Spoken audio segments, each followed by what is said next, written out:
Shalom Bapak Ibu Saudara, bertemu kembali dalam PA Kategorial pada minggu ini. Tema kita pada minggu ini bergumul dengan kehendak Tuhan. Mari kita persiapkan hati kita masuk hadirat Tuhan, kita bersaat teduh sejenak.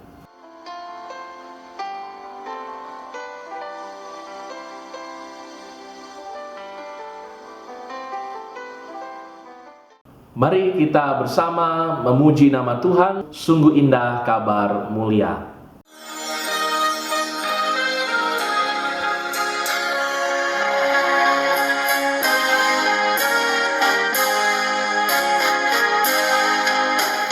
Sungguh indah kabar mulia, hai percayalah, Yesus Kristus tak berubah selama-lamanya.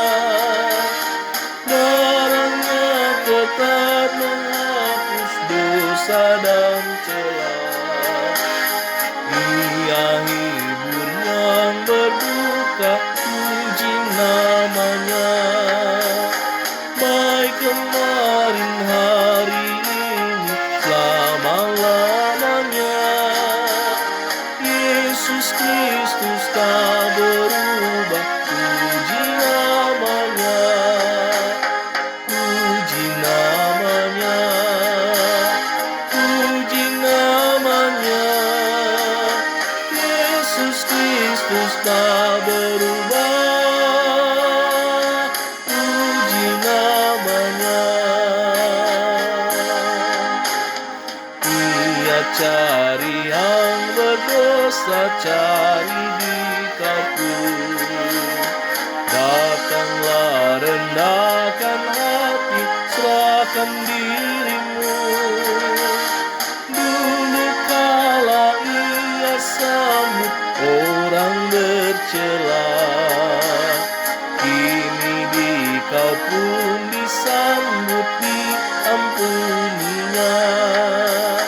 Baik kemarin, hari ini, selama-lamanya. Yesus Kristus tak berubah, puji namanya, puji namanya, puji namanya. Yesus Kristus tak berubah, puji namanya. Bapak Ibu Saudara yang terkasih dalam Tuhan, PA Kategorial minggu ini kita bersama akan membaca dan mendalami dari 1 Raja-Raja pasal 17 ayat 7 hingga ayat 16.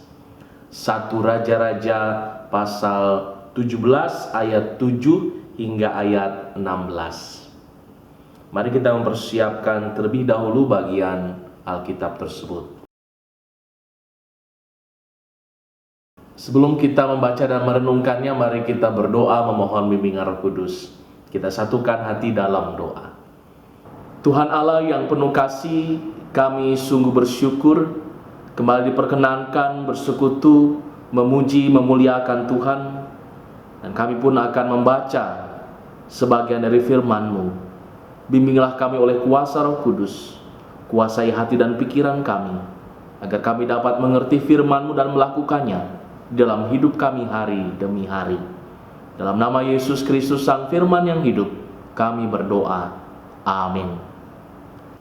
Bapak Ibu Saudara yang terkasih dalam Tuhan, mari kita menyimak bersama pembacaan Alkitab 1 Raja-Raja 17 ayat 7 hingga ayat 16. Elia dan janda di Sarfat. Tetapi sesudah beberapa waktu, sungai itu menjadi kering, sebab hujan tiada turun di negeri itu. Maka datanglah firman Tuhan kepada Elia, bersiaplah pergi ke Sarfat yang termasuk wilayah Sidon, dan diamlah di sana. Ketahuilah, aku telah memerintahkan seorang janda untuk memberi engkau makan. Sesudah itu ia bersiap, lalu pergi ke Sarfat. Setelah ia sampai ke pintu gerbang kota itu, Tampaklah di sana seorang janda sedang mengumpulkan kayu api. Ia berseru kepada perempuan itu, katanya, "Cobalah ambil bagiku sedikit air dalam kendi supaya aku minum." Ketika perempuan itu pergi mengambilnya, ia berseru lagi, "Cobalah ambil juga bagiku sepotong roti." Perempuan itu menjawab, "Demi Tuhan Allahmu yang hidup, sesungguhnya tidak ada roti padaku sedikit pun, kecuali segenggam tepung dalam tempayan dan sedikit minyak dalam buli-buli. Dan sekarang aku sedang mengumpulkan 2-3 potong kayu api. Kemudian aku mau pulang dan mengolahnya bagiku dan bagi anakku. Dan setelah kami memakannya, maka kami akan mati." Tetapi Elia berkata kepadanya, "Janganlah takut, pulanglah, buatlah seperti yang kau katakan. Tetapi buatlah lebih dahulu bagiku sepotong roti bundar kecil daripadanya, dan bawalah kepadaku. Kemudian barulah kau buat bagimu dan bagi anakmu. Sebab beginilah firman Tuhan Allah Israel, tepung dalam tempayan itu tidak akan habis, dan minyak dalam buli-buli itu pun tidak akan berkurang, sampai pada waktu Tuhan memberi hujan ke atas muka bumi." Lalu pergilah perempuan itu dan berbuat seperti yang dikatakan Elia. Maka perempuan itu dan dia serta anak perempuan itu mendapat makan beberapa waktu lamanya. Tepung dalam tempayan itu tidak habis, dan minyak dalam buli-buli itu tidak berkurang, seperti firman Tuhan yang diucapkannya dengan perantaraan Elia. Demikian pembacaan firman Tuhan. Berbahagia setiap orang yang mendengar firman Tuhan serta memelihara dalam hidupnya. Haleluya. Bapak Ibu Saudara yang terkasih dalam Yesus Kristus, tema dalam PA kategorial minggu ini bergumul dengan kehendak Tuhan. Mungkin beberapa pertanyaan sering muncul di benak kita. Apa itu kehendak Tuhan? Sudahkah aku melakukan kehendak Tuhan? Atau pertanyaan, mengapa kehendak Tuhan itu begitu sulit dan rumit? Atau mungkin juga pernah kita mengatakan, mengapa sekarang Tuhan? Mengapa tidak kemarin? Atau nanti saja Tuhan? Karena saat ini bukan saat yang tepat. Itulah pergumulan kita ketika kita berjumpa dengan kehendak Tuhan. Bagaimana kita meresponnya? Kita akan belajar dari kehidupan seorang janda di Sarfat yang ditemui oleh Elia. Bapak Ibu Saudara yang terkasih dalam Tuhan, pertama kita akan melihat bahwa Tuhan berseru ketika kita ada dalam rutinitas kehidupan kita. Kehendak Tuhan bertemu dengan kehidupan kita yang sedang bergelut, dengan kebutuhan, dengan kondisi yang ada, bahkan dengan kesulitan-kesulitan, juga dengan apa yang menjadi target kehidupan kita, apa yang menjadi keinginan, bahkan ambisi dari diri kita sendiri. Dalam bacaan kita melihat bahwa Elia datang membawa pesan dari Tuhan kepada janda di Sarfat ketika saat itu di Sarfat terjadi kekeringan. Dan kita bisa membayangkan kehidupan seorang janda. Bapak Ibu Saudara di dalam Tuhan, dalam konteks Israel, seorang janda begitu mengalami kesulitan karena ia bukan hanya terancam karena kemampuan ia untuk bertahan hidup, tapi seringkali juga seorang janda menjadi pihak yang terpinggirkan. Karena apa? Karena tidak ada yang menaungi mereka. Ketika mereka memiliki suami, perempuan Israel yang memiliki suami, maka suami yang menaungi para perempuan. Para perempuan dalam konteks masyarakat itu tidak punya hak tanpa mereka mengikuti atau ada di dalam naungan suami dan keluarganya. Itulah pergumulan berat yang dihadapi janda di Sarfat. Tapi ternyata Tuhan datang kepada janda itu. Tuhan datang di saat janda itu bergelut dengan kehidupannya, dengan kesulitan-kesulitan, bahkan juga dengan situasi sekelilingnya yang penuh dengan penderitaan karena kekeringan yang terjadi. Bapak Ibu Saudara di dalam Tuhan, di sini kita diajak untuk memahami bahwa kehendak Tuhan datang kepada kita bukan di saat ketika kita merasa bahwa segala sesuatu berjalan dengan baik. Kehendak Tuhan juga bukan datang ketika kita mungkin sedang santai, sedang diam, sedang tidak melakukan aktivitas lain. Itu semua keliru. Kehendak Tuhan, suara Tuhan ternyata justru menyapa kita dalam keseharian, dalam rutinitas kita, bahkan di tengah perjuangan kita. Disinilah Bapak Ibu Saudara, Tuhan ingin melihat apakah kita mampu mengarahkan hati kita kepada Tuhan dan suaranya, atau kita lebih condong kepada suara dari pikiran kita, suara yang datang karena himpitan, masalah dan pergumulan yang kita alami, sehingga kita mengabaikan suara Tuhan. Bapak Ibu Saudara yang terkasih dalam Yesus Kristus, bila kita hanya fokus kepada kondisi janda di Sarpat, mungkin kita akan berpikir, mengapa Tuhan tidak memilih orang lain? Pasti ada banyak orang lain pada saat itu.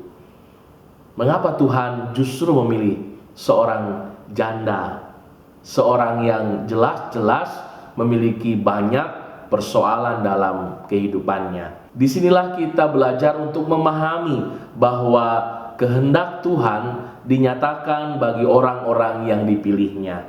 Ketika Tuhan memilih seorang janda, pastilah di sana Tuhan akan menyatakan apa yang menjadi rancangannya. Bukan tentang siapa orangnya, bagaimana latar belakangnya, bagaimana kondisi atau keadaannya, tetapi Tuhan yang menentukan ketika kehendak itu akan dinyatakan, rancangan Allah akan digenapi dalam kehidupan seseorang.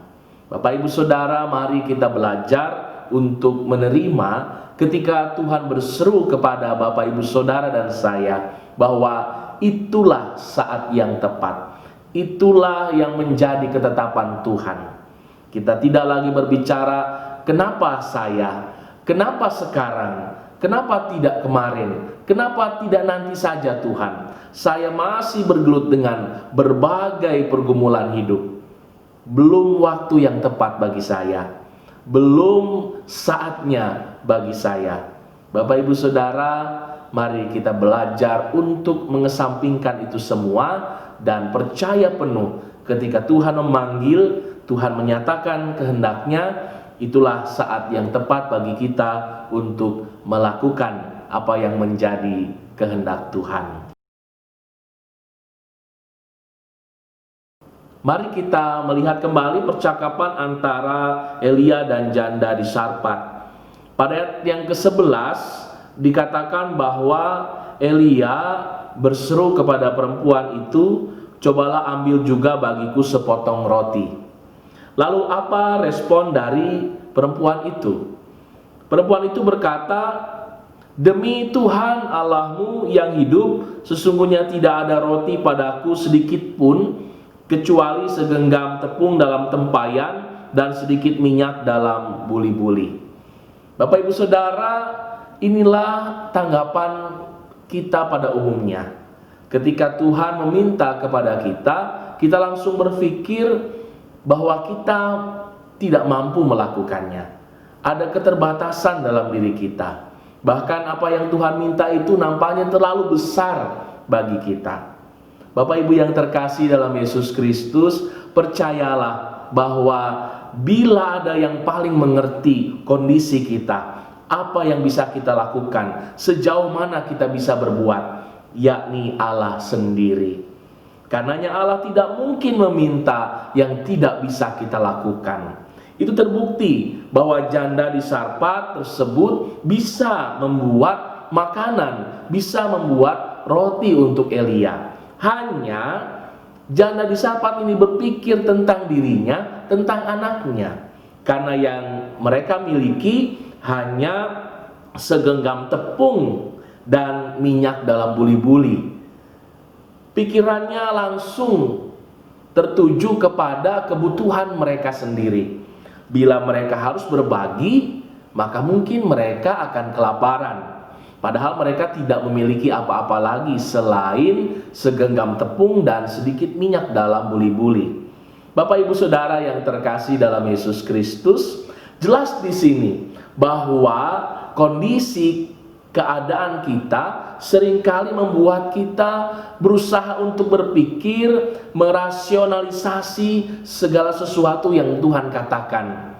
Kita akan memperhitungkan bisa atau tidak, mungkin atau tidak. Maka disinilah tindakan iman diperlukan dalam merespon kehendak Tuhan. Bapak Ibu Saudara yang terkasih, Elia meyakinkan perempuan itu dengan berkata, "Janganlah takut, pulanglah, buatlah seperti yang kau katakan, tetapi buatlah lebih dahulu bagiku sepotong roti bundar kecil daripadanya, barulah kamu dan anakmu makan." Nah, Bapak Ibu Saudara yang terkasih, ketika perempuan itu menetapkan untuk melakukannya, ternyata semua tercukupi, semua tersedia, semua dapat dilakukan dengan apa yang mereka miliki. Bapak Ibu Saudara yang terkasih, kadang kita tidak hanya dipengaruhi oleh pikiran kita yang mencoba untuk merasionalisasi, mempertimbangkan, memperhitungkan segala sesuatu hanya menurut pikiran kita. Padahal kita punya Allah yang Maha Tahu, Tuhan yang benar-benar mengerti apa yang bisa kita lakukan. Saudara-saudara, kadang pengaruh itu juga datang dari lingkungan sekeliling kita, yang semakin menekan kita, semakin membuat iman kita ciut dalam respon apa yang menjadi kehendak Tuhan. Mungkin kita kecewa karena orang-orang di sekeliling kita. Mungkin kita merasa bahwa ketika saya melakukan, apa untungnya untuk saya? Ketika saya melakukan, apakah orang-orang di sekitar saya juga akan melakukan hal yang sama? Itu semua adalah pikiran kita yang senantiasa muncul dan seringkali menjadi penghalang, menjadi rintangan dalam kita melakukan apa yang menjadi kehendak Tuhan. Tepis itu semua, jauhkan segala keraguan dan bertindaklah dengan iman bahwa Tuhan memanggil kita, Tuhan meminta kita melakukan segala sesuatu yang bisa kita lakukan sesuai dengan kemampuan kita, sesuai dengan apa yang ada pada diri kita, bukan yang tidak ada, bukan yang tidak bisa kita lakukan. Ingat itu dan lakukan itu dalam kehidupan Bapak Ibu Saudara dan tentu dalam kehidupan saya juga.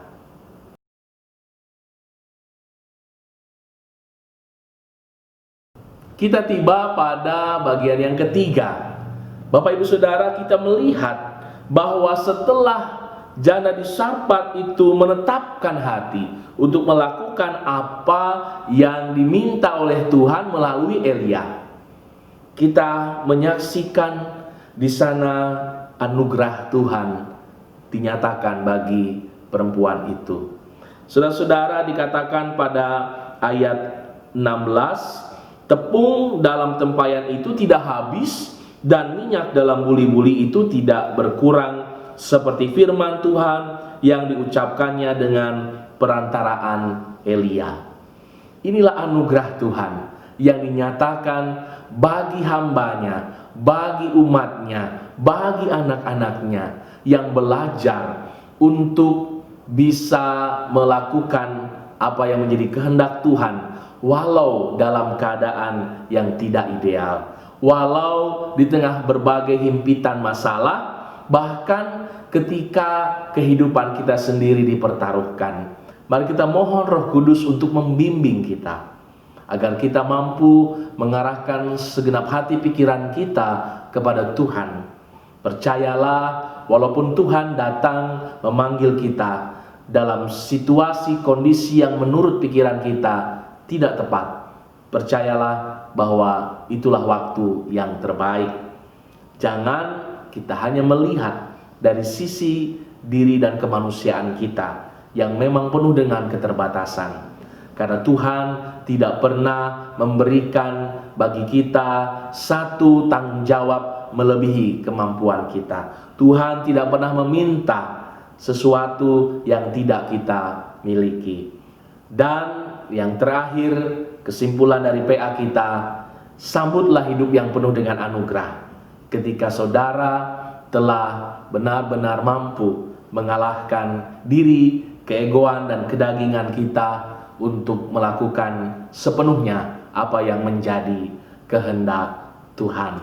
Percayalah, bukan karena siapa diri kita, bagaimana kehidupan kita, tapi ketika karya Tuhan dinyatakan, maka tidak ada yang mustahil. Tuhan menyatakan kemuliaannya melalui kehidupan Bapak Ibu Saudara dan saya. Tuhan memberkati. Amin.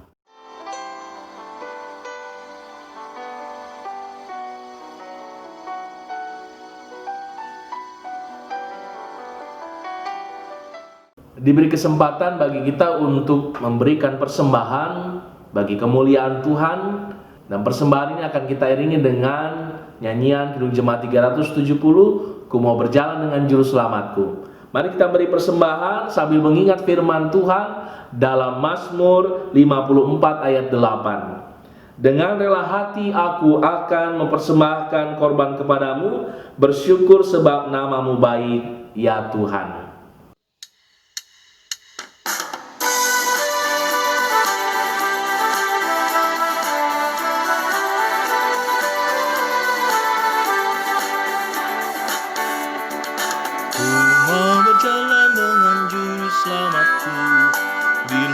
Berbunga dan berair sejuk, ya kemana juga aku mau mengikutnya, sampai aku tiba di negeri baka.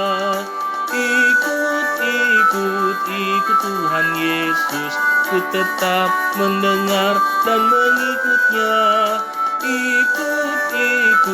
Ikut Tuhan Yesus, ya kemana juga ku mengikutnya.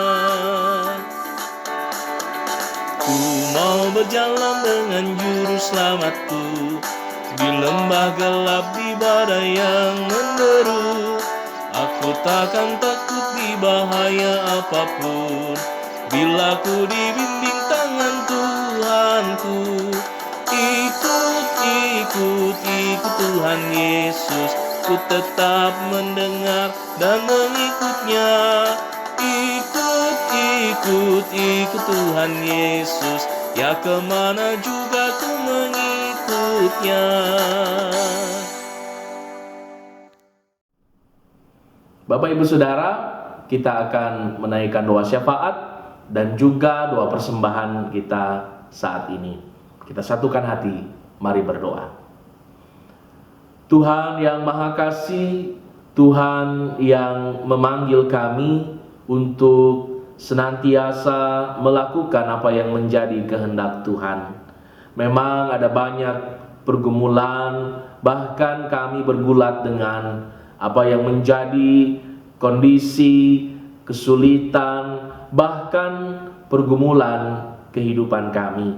Tapi kami meyakini Bapa bahwa kehendak Tuhan adalah yang terbaik, dan Tuhan memanggil kami seturut dengan apa yang Tuhan tetapkan. Tuhan yang mengenal kami, Tuhan yang tahu sejauh mana kami bisa berbuat, dan Tuhan pun tidak pernah meminta yang tidak ada pada kami.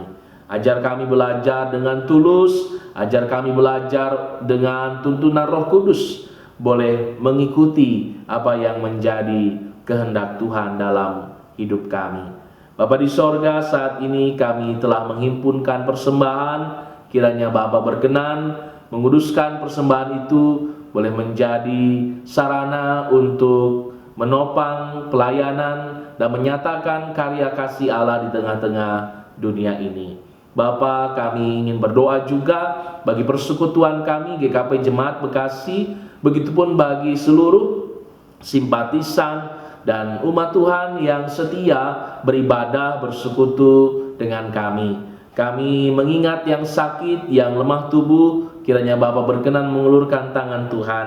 Kami berdoa bagi Ibu Sarti Karel, Ibu Nurmiati Napitupulu, Bapak Paulus Panggo, Bapak Arthur Pakpahan, Ibu Yuli Huta Julu, Bapak Kasman Huta Barat, Bapak Japadi Siregar, Ibu Letina Saragi, Ibu Risma Utapea, Bapak Barita Parapat, Ibu Lea Remon Optosea, Ibu Yani Wijaya, Bapak Talib Sule, bagi anak kami Juan putra dari Bapak Yosapat Melman Besi, bagi Ibu Tialam Simatupang, Bapak Cipto Yudi Harja, Bapak Jeffrey Sumpeno, Ibu Rosma Simanjuntak, Bapak Suryadi Pakpahan, bagi Bapak RJ Rumate, Ibu Sai Miniman, Bapak Tony Pardede, Ibu Erdidi. Kami yakini Tuhan terus menyatakan kasih dan kuasa Tuhan bagi saudara-saudara kami yang sakit. Kami juga berdoa bagi keluarga yang berduka, bagi keluarga Bapak Malister Simatupang atas dipanggilnya Ibu Ati Suryati, istri terkasih. Kami juga berdoa bagi keluarga Bapak Agnes Riki Utapea, di mana Tuhan memanggil putra kami Dustin. Kami percaya Bapa, kasih Tuhan melingkupi setiap yang berduka, memberi kekuatan dan penghiburan bagi mereka. Tuhan yang Maha Kasih, saat ini kami juga mau berdoa bagi setiap pergumulan yang kami alami, kesulitan-kesulitan yang kami hadapi, bahkan perjuangan hidup kami di tengah-tengah pandemi ini. Biarlah Tuhan memberkati setiap pribadi, setiap keluarga. Kami sebagai seorang ayah, seorang ibu, sebagai suami, sebagai istri, mampukan kami Bapa untuk bertindak dengan hikmat, dengan iman percaya kami, untuk menepis segala keraguan, bahkan keputusasaan. Tolong kami Bapa untuk tetap memiliki pengharapan bahwa hari esok, masa yang akan datang akan lebih baik dalam kasih dan pertolongan Tuhan. Berkati anak-anak kami yang sekolah, berkati mereka yang memiliki cita-cita, walaupun di tengah pandemi ini mereka boleh terus berjuang mewujudkannya. Berkati muda-mudi gereja yang merindukan pekerjaan, merindukan pendamping hidup, Tuhan tetap menyertai. Berkati seluruh rencana kami, Tuhan yang boleh turut campur tangan, agar apapun yang sedang kami persiapkan, semua boleh membuahkan hasil yang terbaik. Berkati juga Bapa akan bangsa negara kami, pemerintah, aparat, tim medis, dan semua yang masih terus berjuang untuk bisa membawa kami keluar dari pandemi COVID-19 ini. Bapa, inilah doa kami, bersama doa-doa seluruh umat Tuhan kami bawa, kami peralaskan dalam nama Yesus Kristus, Tuhan yang menjadi juru selamat kami yang hidup, dan bersama kami pun hendak memanjatkan doa seperti yang Tuhan ajarkan. Bapa kami yang ada di sorga, dikuduskanlah namamu, datanglah kerajaanmu, jadilah kehendakmu di bumi seperti di sorga. Berikanlah kami pada hari ini makanan kami yang secukupnya, dan ampunilah kami akan kesalahan kami, seperti kami juga mengampuni orang yang bersalah kepada kami. Dan janganlah bawa kami ke dalam pencobaan, tetapi lepaskanlah kami daripada yang jahat, karena Engkau yang punya kerajaan dan kuasa dan kemuliaan sampai selama-lamanya. Amin.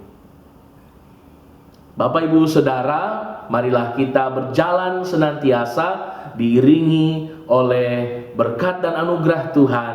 Ingatlah selalu, pergunakan hidupmu untuk menyatakan apa yang menjadi kehendak Tuhan. Kini terimalah berkat dari Tuhan. Kasih, karunia, dan damai sejahtera dari Allah Bapa, Anak, dan Roh Kudus menyertai saudara-saudara sekarang dan selama-lamanya. Amin.